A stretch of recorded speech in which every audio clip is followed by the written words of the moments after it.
Well, PSA to me will always be king. I don't foresee a $2 to $5 increase on average, really Making that big of a making difference. that big of a difference. Can't even do it. I don't even want to do it right now on camera because it's embarrassing. He's nervous. Show. Yikes. I think that's also a sign that we should end the episode. Grading sports cards is the most riskiest and also the most controversial in the hobby. Why? Well, we'll discuss next.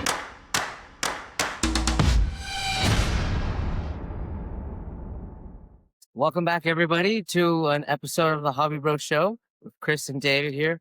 We're two brothers talking about sports and sports cards. Today, like we mentioned, we're diving into grading sports cards and why it's so controversial, but also risky and also necessary in the hobby. But first, as always, we want to start with news that's happening around the hobby. So, there was some changes at PSA, and in terms of their service aspect of their business, turnaround times, all that stuff, and also fees for the different grading services they provide have changed as well. Mm. In fact, to be more specific, to give you more of an idea, their turnaround times have increased by 5 extra days. And your turnaround, or the process for getting your cards back, does not start until your card is in their system. So, yes, your card may have been received by PSA already, but they haven't put in their system yet. And that's when, of course, the time starts. Who's to say it's going to be in the system even in a few days? Exactly. Also, the prices have increased as well. Just like everything has. On average, because they have different tiers for their grading services, on average, it's increased between $2 and $5. But again, that's per card. They charge you per card PSA, and also a lot of the other grading companies do. Well, hobbyists, what do you think about that? The different prices now, the tiers involved, as well as the turnaround times. Do you think that's going to allow more collectors to send their cards to other grading companies? Or do you think PSA is going to continue their popularity in the hobby with sports cards collectors? What do you think, David?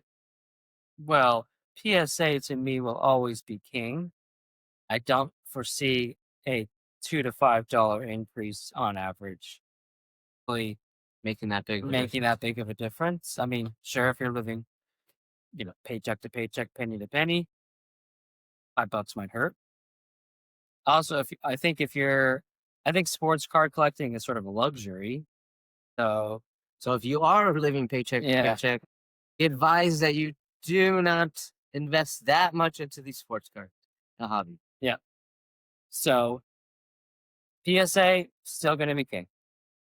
I don't know if it's going to change in the immediate future or in the immediate time now, but I can see in the future. I've seen already on social media that there are some people in the hobby complaining about these changes, and they're considering actually moving their cards over to Beckett instead. Oh yeah, I really do hope that someone can compete with PSA.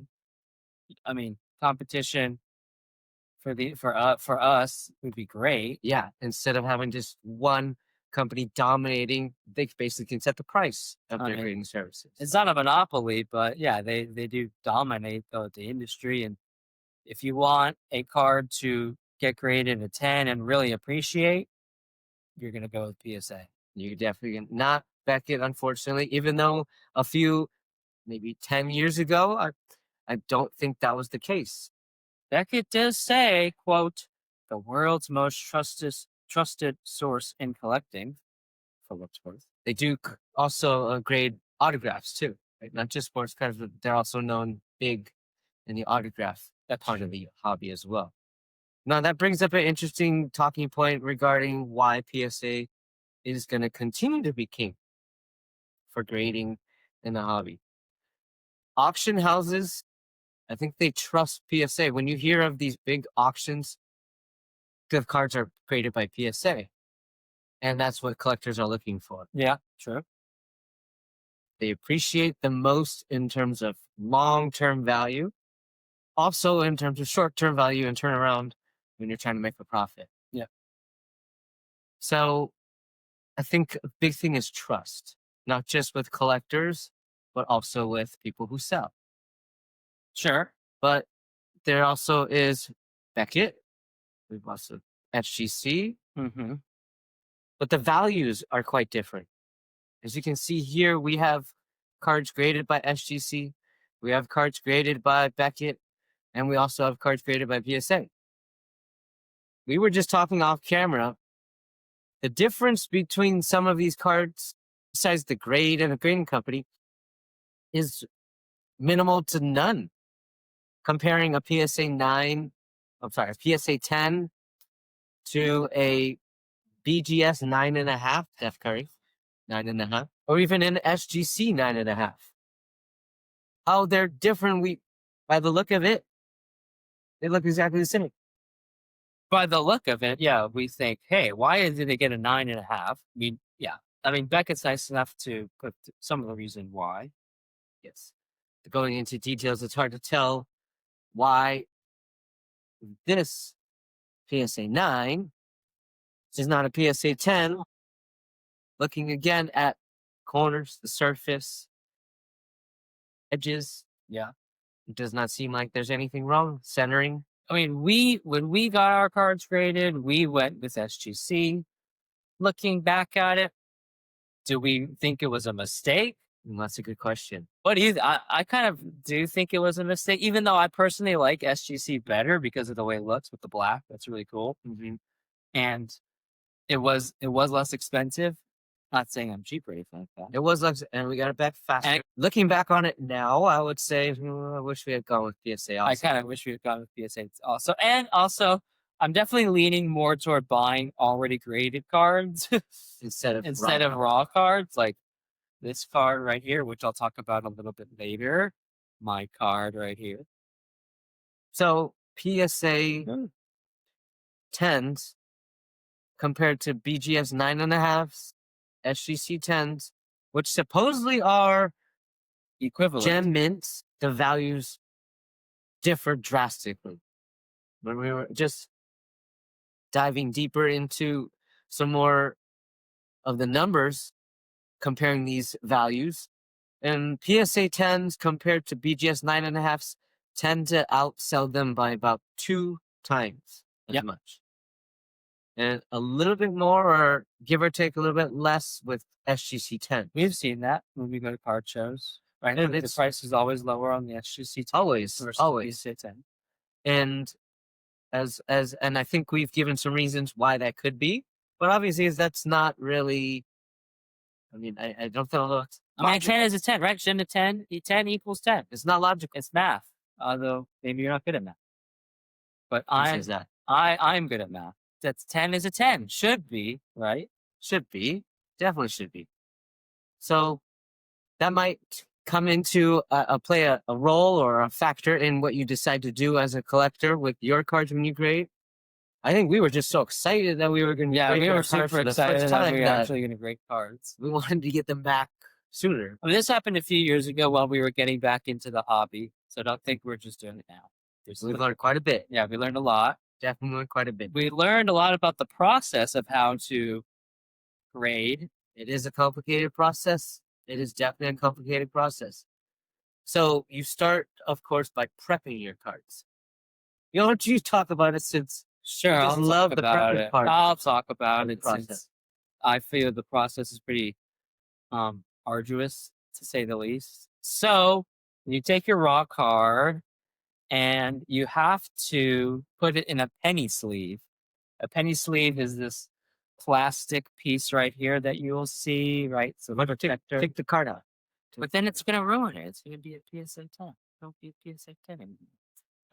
Then I have to put it back in, dude. Hopefully. And just so the audience knows, too, they make different size penny sleeves because some cards are fatter. Some cards are thicker. Fatter? Okay, wow. Way to diss the cards.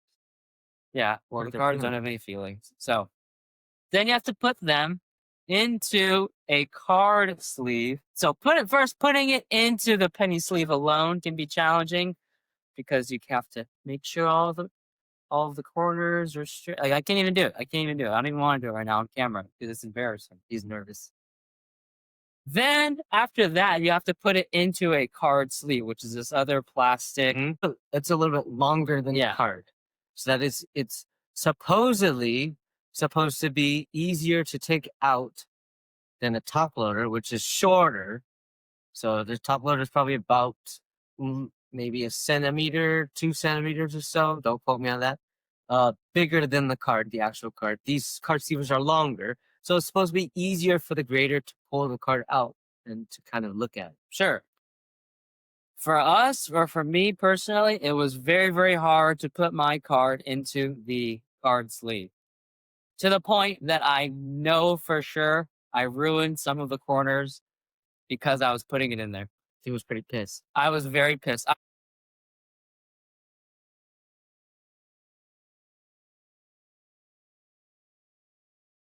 I was actually tempted to not even get my cards graded. Yeah, you were gonna stop the whole I was going to process. stop the whole process to put it into the freaking card sleeve.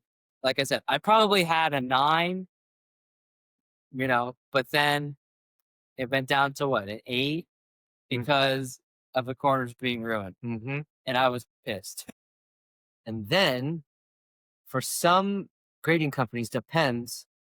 GC, which we did, we had to enter the card information. Yeah. They have a little database that you can search through, and you have to enter the card information, you have to list it, and then, of course, you have to print that list out, include it into the package, the box that you have.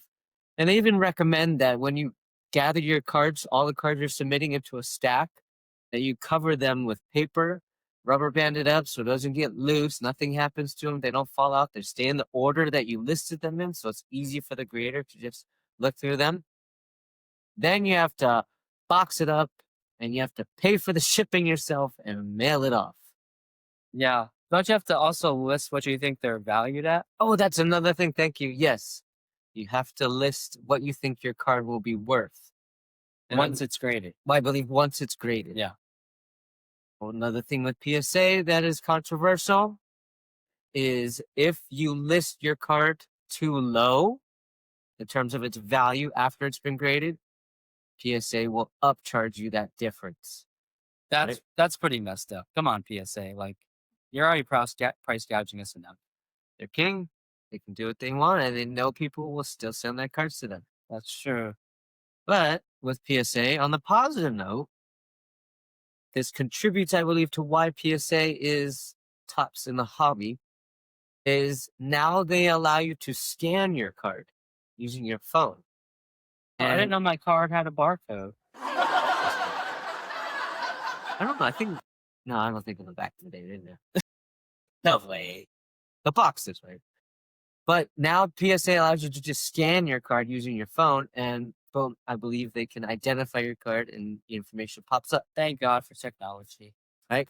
So that's another factor that contributes to their popularity as well. But what drives the value of these cards is not necessarily the grade, but it's also the population report, population count. So, just discovered one of his cards here, 2023, Panini Revolution, Victor Wembanyama. What insert is it? It says Revolution, which is The set. What is the insert called on the card? Groove. We just discovered that in all PSA's database, all those cards that have been created, there's only 29 that have PSA 10. in PSA 10. So the more rare the card is in terms of how the population report drives the value. Of course, so does demand. Yeah. But you can have a card that is a PSA 10, but There's thousands of them. Yeah. Which I've seen. Which also then tells you, since Panini does not give you numbers in terms of how many cards they've printed in a set, that kind of gives you an idea of how many cards they have printed then. True. Plus, there's also tons of raw ones, I'm sure. Yes. Which are not in the database, obviously, too. So, something to kind of think about as well.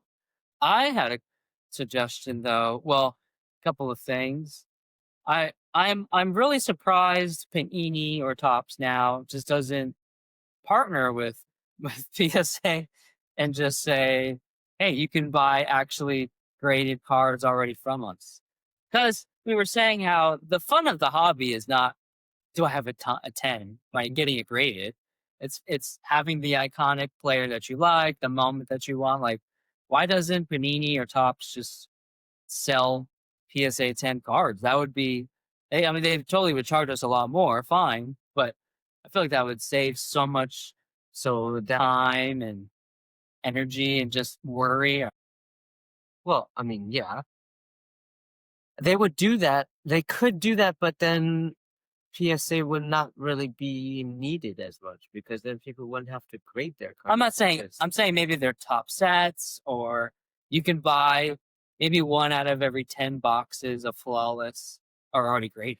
You can be like, hey, we were selling this for an extra 20,000 because flawless are ridiculously expensive, right? An extra 20,000, they're all 10s. We already had them all graded. They're all 10s in here. Yeah, you're right. They would have to make a deal with Panini or Top somehow. Don't know how that would work out. I don't. Is that honestly, collusion? Is that wrong? Is that I illegal? don't think that's collusion. I don't know. What do you think Panini and Topps would think about that though? Because would they have to then produce that many cards? Print that many cards? Would they? No, I'm just saying every 10 boxes, every one out of every 10 boxes. They said they ship them off to, they ship them to PSA. So that's like a special insert. Although it says on there, PSA, all PSA 10 is guaranteed. Like that. PSA, you listening? Yeah, come on, PSA. Listening? I'm not even a business guy. I know this idea. You're dressed like a business guy here. Gotta look good. Another thing, why do we have to send cards in the card sleeve? Why can't we send them in a more protective case? And it's already in the magnetic encase protector. Why can't we send it in that? It's not like it's that hard to open. It's probably a lot better too to protect on the way to the That's a good PSA question. or SGC. I just don't understand why it has to be in this old antiquated card sleeve. That's a good question. It'd be interesting to Talk to somebody and kind of pick their brains or who came up with that idea. Another thing, so we bought Wild Card, right? Not licensed, but still, we thought it'd be cool. We got a good autograph. we did. Rookie. It came already encased in like protected. in a protector, really great protector. I really wonder why Panini, who makes flawless, right, this like super high end set, why don't they encase their cards to be better protected? Yeah. I just don't understand that. Like, you're not protecting your That's just in a box. it's just in a box in a pack. Yeah, Right? there's no bubble wrap around them to protect them. So that is a risk and that is a challenge that happens when you buy your cards. That is also a challenge when you grade your cards too. Yeah. Because these high-end sets, the cards are thicker, which means they're more prone to having dinged edges and corners This card's a little as thicker well. because it has a jersey. Right? The jersey's like flawless. Yep. Jersey Has card patches, has memorabilia, patches. yeah. Yep. So those are a little thicker. Tops, I mean, now that Tops has the license, Tops has not done anything different. They're still in their packs. They're still in their boxes only. I will say though that some of the higher end sets, the boxes are bigger boxes, but the actual cards are in like a smaller box, and that smaller box is kind of protected inside that case. But it's still raw. But you're right, the cards are still inside the box itself without protection. I hope maybe that's the part of the future of the hobby is that these companies, licensed companies that produce these cards will take more care of it. Will care more about seeing the hobbyists happy about how their cards look when they pull them from the pack or when they pull them from whatever they decide to. I mean, I guess it just amazes me how many PSA 10s there are, because we thought we had PSA 10s, or at least 10s. Not even close. Not even close. And so you'd Yeah. think that maybe Panini would do a better job of of that. And then we've seen some videos of people like doing exchange or trade nights and things like that, like videos like that. Like some of these cards they have are just such great cards, high end sets, and Oh, they're yeah. all PSA 10s, very few nines, but nothing lower than that.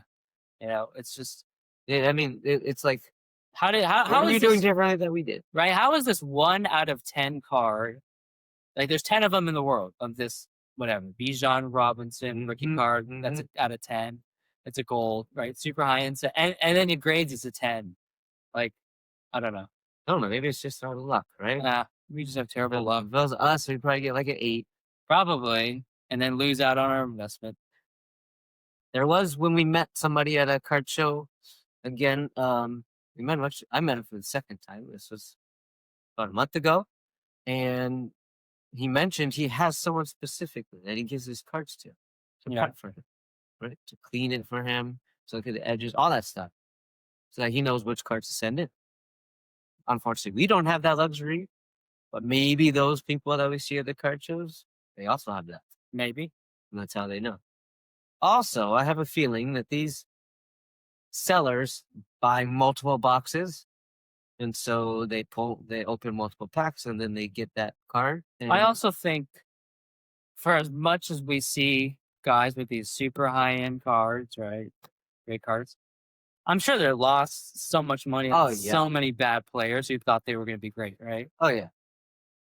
Zion, Zion, Oh, we've heard of that Desmond Ritter guy. Desmond Ritter. Yeah, he People was were great. believing in. Also, I've seen, although I'm a 49er fan. Although he did lose, Mac Jones's Mac cards Jones, right? were starting He to was go up in he value was hot, again. probably. But he was down for a while after his rookie year. I mean, Yeah, so I mean, like we've always talked about, the hottest time to sell your card is their rookie year, for the most part, right? Unless you have one of the generational players. Steph Curry, Luca, possibly Mm-hmm. Tom Brady, Mahomes, and I was just even thinking maybe Mahomes' mystique and allure. And I'm a Mahomes fan, so I'm rooting for him. But last year after the Super Bowl, It's biased. that Go man's ahead. not biased. This guy's a 49ers fan. He's so biased. Keep going. But just the fact that he got killed in the Super Bowl last year, right? Do you think that kind of his mystique and allure for his cars might have driven it down? Possibly. I mean, he's got a shot this year, right? You never count Mahomes out, but he doesn't look like he's the favorite. The Chiefs don't look like the favorite, No, no, not at all. which makes it even greater if he does pull it off this year. His cards would really shoot up. Yeah. So So it's a gamble. It's a gamble. but that is one of the players that a lot of people in the hobby have come to realize you hold on to that card. And that's a long term investment. You're thinking that, but like I said, I think prices might have gone down lately because of. Yeah. He's starting to come back up, I believe. I think this You think so? season right now he's starting to come back up. Okay. I think the Chiefs are going to make the playoffs. I think they have a good chance of winning their division again. So, I mean, I've been on them to win the Super Bowl. I'm on Chiefs. well, anyways, the grading world is quite complicated. Yes. But you got a card that I don't think you're going to get graded that you want to talk about, right? You mean this one? Oh, yeah, that one that you The showed one us that already. I've been showing for the last couple minutes. Yeah, I mean, this is a card, Vernon Davis rookie, Bowman Sterling, right? Shiny, really cool. Got the patch, and it's authentic player worn. This is when rookie cards actually had player worn gear. I bought this when Vernon Davis very much was hyped, right? Six pick overall or something like that out of Maryland. Oh, yeah, he was a top 10 pick. Yeah. I mean, he was a top 10 pick. Sadly, I don't think he lived up to it. No, he wasn't this dynamic. He wasn't a Hall of Fame dynamic, but He had some great season with the Niners. yeah, but for the potential, dude, he was like this big 265-pound tight end who goes fast as hell. I don't know. He didn't change the tight end position. And the reason I really like this card is it's a nostalgic feeling because I bought this when I was a little kid. Right, this is when I was really into the hobby. Mm-hmm. Way back when. I don't want to mention how old I am now. But it brings back those great nostalgic feelings. And this is what cards are, right? This shiny, great moment, And key, hyped. you can look forward to pulling possibly a patch, Yep. piece of memorabilia. Yep. And so as a kid, seeing that was like, wow, Yeah. I have something in my hand that Exactly. was worn by this player. Exactly. As a kid, you're like, oh my gosh, let me touch the jersey. You probably shouldn't now, but I'm sure I did as a kid. And Bowman is made by Tops, Bowman. Yes. and we will continue to talk more in a future episode about Tops again, like with the license for NBA and NFL soon. And I probably just won't get it graded because it's such a hassle. And Vernon Davis, come on. He's not a Hall of Famer. He's one of those players who had a nice career, but will it appreciate over time? Unfortunately not.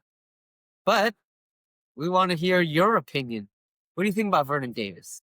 Do you think he was Vernon Davis, lived if up you're to hearing his this, potential as the sixth pick? comment. We love you, Vernon Davis. Well, I bought your rookie card for a reason, man. So that was fun. How about next time we continue to dive into the hobby?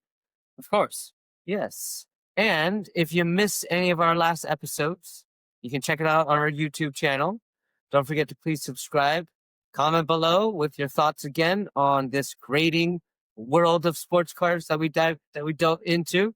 Let us know some of your experience if you have any with PSA or SGC or BGS or even some of the other smaller grading companies that we didn't really dive into. Or nostalgic cards that you have. Share your favorite card as well too. Let us know what it is, why you enjoy that card, why it's one of your favorites. If you happen to be also on Instagram, give us a follow, please, at the Hobby Bros _show. Yikes, I think that's also a sign that we should end the episode. I'm going to really try to put this in correctly, okay, guys? So, might Oh, take some boy. time. Well, we'll catch you next time, and don't forget, Keep the hobby keep alive. the hobby alive. See ya.